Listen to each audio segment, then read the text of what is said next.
Por nuestra fe tenemos ahora una nueva identidad. Lo importante de saber qué y quiénes somos radica en el hecho de que define nuestro camino y cómo vamos a transitarlo.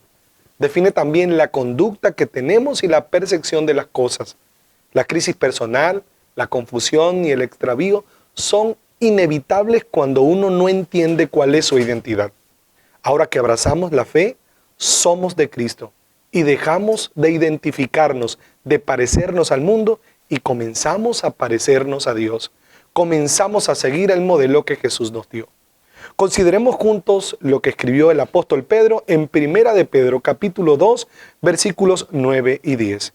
Allí dice: pero ustedes son linaje escogido, real sacerdocio, nación santa, pueblo que pertenece a Dios, para que proclamen las obras maravillosas de aquel que los llamó de las tinieblas a su luz admirable. Ustedes antes ni siquiera eran pueblo, pero ahora son pueblo de Dios. Antes no habían recibido misericordia, pero ahora ya la han recibido. En el momento que Pedro escribió esta carta, los cristianos de su tiempo estaban experimentando una cruel persecución contra su fe. Todos los que profesaban o eran conversos de la fe cristiana estaban siendo asesinados. Ser cristianos en ese tiempo era muy peligroso. Era algo que, como ya he dicho, se castigaba con la muerte. No había entonces falsos cristianos. Tener una firme convicción de nuestra identidad, como en aquel entonces, era un requisito indispensable para seguir a Cristo. Y ese es el modelo que debemos seguir.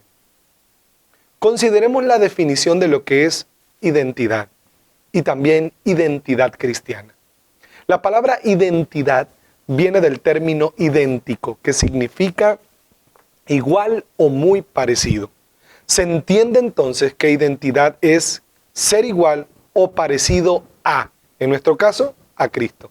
También se define como lo que es o lo que representa ser. Eso es lo que soy. Ejemplo, el tipo de ser, ¿verdad? Hablemos, yo soy esto, hablando del género, soy hombre, soy mujer, o hablando de la condición, por ejemplo, la condición civil, soy casado, soy soltero. Esos son los términos de identidad. Nuestra identidad define nuestra conducta. Según lo que somos, así nos comportamos. Si estás convencido, convencida de algo, así vas a terminar actuando. La identidad cristiana, entonces, tiene que ver con ser igual o parecido a Cristo. Si eres cristiano o cristiana, es porque te pareces a Cristo o bien actúas como Él, decides vivir como Él. Notemos algunos ejemplos en la misma palabra del Señor. En Hechos capítulo 11, versículos 25 y 26 dice: después partió Bernabé a Tarso en busca de Saulo y, cuando lo encontró, lo llevó a Antioquía. Durante un año se reunieron los dos con la iglesia y enseñaron a mucha gente. Fue en Antioquía donde a los discípulos se les llamó cristianos por primera vez. ¿Por qué se les llamó cristianos? Porque hablaban de Jesús, porque actuaban como Jesús, porque vivían como Jesús. Y al verlos así, a este Cristo maravilloso, al que seguían entonces, les llamaron pequeños Cristos, que es lo que significa la palabra cristianos. Se parecen a Cristo. Consideremos también Hechos capítulo 4, versículo 13. Los gobernantes, al ver la osadía con que hablaban Pedro y Juan, y al darse cuenta de que eran gente sin estudios ni preparación, quedaron asombrados y reconocieron que habían estado con Jesús. Esto nos enseña que la fe nos hace mejores, la fe nos hace crecer, y identificaron plenamente que Pedro y Juan eran cristianos, tenían una identidad. ¿Y cuál era su identidad? Cristo. Se parecían a Cristo. ¿Qué somos en Cristo? Bueno, considerando lo que escribió el apóstol Pedro, en medio de la persecución, Pedro les habló a los cristianos de su identidad. Les dijo: ustedes son.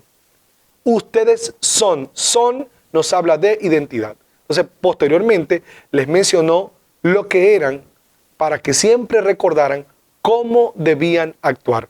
Porque así como soy, así actúo. Si soy un hombre, actúo como un hombre. En el caso de las mujeres, son mujeres, actúan como mujeres. Nos parece raro cuando vemos un hombre actuando como mujer o una mujer actuando como hombre. Siempre va a ser un conflicto que un soltero, que un casado actúe como soltero, porque esa no es su identidad. ¿Sí? Eso es parte de lo que debemos tener claro. La palabra de Dios afirma que nuestra identidad, entre otras cosas, es, número 1, nueva criatura. Recordemos que el que está en Cristo es una nueva creación. Lo viejo ha pasado y ya llegó lo nuevo. En Cristo hemos resucitado y ya no nos parecemos al de antes, a la de antes. Ahora somos como Él. Lo segundo que entendemos por la palabra es que ahora somos hijos de Dios, hijas de Dios en el caso de las mujeres. En el Evangelio de Juan, capítulo 1, versículo 12, dice que a los que le recibieron, a los que creen en Él, se les dio el derecho, la potestad de ser llamados, considerados, estimados como hijos de Dios. Eso es lo que ahora somos. Y por ser hijos, también somos herederos de Dios y coherederos con Cristo, es lo que nos dice Romanos, capítulo 8, versículos 15 al 17. También entendemos que en nuestra identidad somos hombres de Dios y en el caso de las mujeres, mujeres de Dios. Es decir, ese de nos habla de pertenencia. Cuando decimos que un hombre es un hombre de Dios, es porque le pertenece a Dios, no le pertenece al mundo. Y se ve claro, se evidencia claramente por su forma de vivir, por su forma de hablar, por su forma de pensar, por la manera como se conduce en la vida. Recordemos que el Salmo 103 dice que le pertenecemos a Dios, pueblo suyo somos y ovejas de su prado. Y en Efesios capítulo 2, versículo 10 dice que somos hechura del Señor y que fuimos creados en Cristo Jesús para buenas obras, para conducirnos de una manera diferente al mundo que se conduce por malas obras. También dice en número 4 que somos templo del Espíritu Santo, por lo tanto casa de Dios. En 1 Corintios capítulo 6, versículo 19 dice que Él ha hecho morar a su Espíritu en nosotros. Entendemos también, número 5, que somos un sacerdocio santo. Eso significa que somos intermediarios entre Dios y la gente. A eso nos ha llamado el Señor. También en número 6, somos representantes del cielo.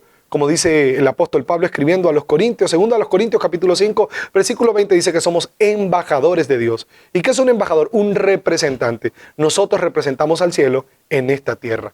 Y en Mateo capítulo 5, versículos 13 y 14, se nos llama sal de la tierra. Estamos para salar, para darle sabor a la tierra y luz en este mundo. Alumbramos con la luz de Jesús en nosotros. No con nuestra propia luz. No brillamos con luz propia, brillamos con la luz de Cristo. Y eso es identidad. Número 7 a mencionar, somos especial tesoro. Nos llaman la Biblia como muy valiosos para Dios. Todo esto es parte de nuestra identidad, es lo que somos en Cristo. Ahora Satanás desarrolla una estrategia para que nosotros perdamos nuestra identidad. Consideremos esa estrategia leyendo los últimos 2 versículos del capítulo 3 de Mateo y los siguientes 4 versículos del capítulo 4. Dice, tan pronto como Jesús fue bautizado, subió del agua. En ese momento se abrió el cielo. Y él vio al Espíritu de Dios bajar como una paloma y posarse sobre él. Y una voz del cielo decía, este es mi Hijo amado, estoy muy complacido con él. Continúa el versículo 1 del capítulo 4, hasta el versículo 4. Luego el Espíritu llevó a Jesús al desierto para que el diablo lo sometiera a tentación. Después de ayunar 40 días y 40 noches tuvo hambre. El tentador se le acercó y le propuso, si eres el Hijo de Dios, ordena a estas piedras que se conviertan en pan. Jesús le respondió, escrito está, no solo de pan vive el hombre, sino de toda palabra que sale de la boca de Dios. El enemigo siempre intentará hacernos dudar de lo que somos. Lo intentó con Jesús.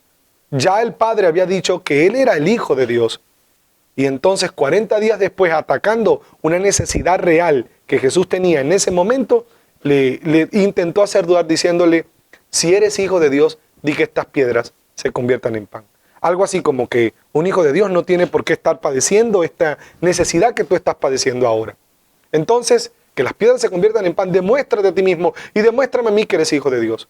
Nosotros no tenemos que demostrar que somos hijos de Dios, porque en ese caso estaríamos dudando de Dios y pecaríamos contra Dios. Somos hijos de Dios independientemente de la necesidad que vivamos. Por eso no nos dejemos embaucar por las estrategias de Satanás que buscan atacar, como en el caso de Jesús, nuestra identidad. Porque en el momento que dudamos, entonces perdemos nuestra fe, por eso es que es duda. Consideremos lo que dice además Efesios capítulo 6, versículos 16 y 17.